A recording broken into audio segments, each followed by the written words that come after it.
எங்க ஸ்டைல ஓலிதான் எப்படி பண்றாங்கன்னு பார்க்கலாமா? சேட்பாயம் ஒர்க்ஸ்ல எல்லாருக்கும் வணக்கம் கைஸ். நேற்று நைட்டு பார்த்தீங்கன்னா கடனா சாத்திட்டு நானு வைஃபோட அக்கா எல்லாரும் சேர்ந்து எங்க கோயிலுக்கு தான் கிளம்பிட்டோம்.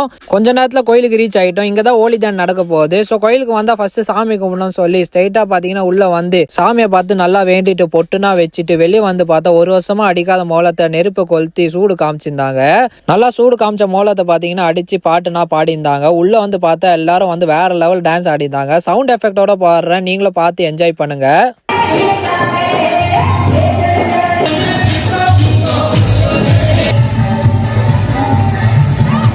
அதுக்கப்புறம் ஓலிதான் பண்றதுக்கு டைம் ஆயிடுச்சுன்னு எல்லாரும் வெளியே வந்து பொட்டு வச்சிருந்தனால வைஃபை பாத்தீங்கன்னா வந்து பொட்டுனா வச்சு நல்லா சாமியை வேண்டிக்கிட்டாங்க. ஓலிதான் எதுக்கு பண்றாங்கன்னு உங்களுக்கு ஃபுல் ஸ்டோரி வேணும்னா ஃபர்ஸ்ட் கமெண்ட் படிங்க. பெரியவங்க சேர்ந்து கருப்புரம் ஏத்தி நல்லா பாத்தீங்கன்னா ஓலிதானை வந்து கொளுத்தி விட்டாங்க. டக்குன்னு எல்லாரும் மரத்தை கொளுத்துறேன்னு சொல்ல போறீங்க. நடுவில் கொம்பு சொருவி நாங்களே ரெடி பண்ணது.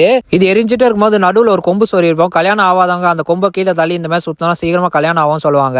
ஓலிதான் பண்ண இடத்துல குழந்தைய கூட்டு கோயில சுத்திட்டு வர மாதிரி எல்லாரும் சுத்துவாங்க. அப்படி சுத்தினா நெகட்டிவ் எனர்ஜி கண்டிஸ்டி போவோம் சொல்லுவாங்க. அதுக்கப்புறம் எல்லாரும் பாத்தீங்கன்னா மாத்தி கலர் அடிக்க ஆரம்பிச்சிட்டோம். எல்லாரும் கேட்பீங்க ஓலி இன்னைக்கான ஓலி வந்து 4ஆம் தேதி தான், இது ஜஸ்ட் ட்ரைலர் மாதிரி. ஸோ எல்லாரும் கலர் அடிச்சுக்கும் போது நானும் வைஃபை பாத்தீங்கன்னா மாத்தி கலர் அடிச்சு ஜாலியா என்ஜாய் பண்ணியிருந்தோம்.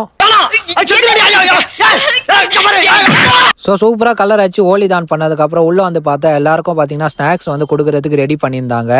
எதுக்கு ஸ்நாக்ஸ் மட்டும் கொடுக்குறாங்கன்னா எல்லாரும் டின்னர் சாப்பிட்டு தான் வந்திருக்கனால எல்லாருக்கும் வந்து ஸ்நாக்ஸ் மட்டும் தான். ஸோ நானும் பார்த்தீங்கன்னா ஒரு பிளேட் எடுத்து சாப்பிட ஆரம்பிச்சிட்டேன். ஸ்நாக்ஸ்ல பார்த்தீங்கன்னா கச்சோரி மிக்சரு ஒரே ஸ்வீட் வச்சிருந்தாங்க. டேஸ்ட் வைஸ் வேற லெவலு. அதுக்கப்புறம் பார்த்தீங்கன்னா சுட பாதாம் மில்க் ஒன்று குத்தாங்க பாருங்க, அதுதான் ஹைலைட்டு. 2-3 கிளாஸ் நானே குடிச்சிட்டேன்னா பார்த்துக்கோங்க.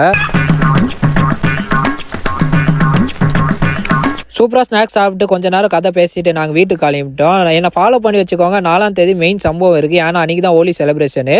ஸோ இன்னைக்குள்ள சொந்தக்கார vlog பிடிச்சிருந்தா லைக் பண்ணுங்கள், ஷேர் பண்ணுங்கள். பாய்.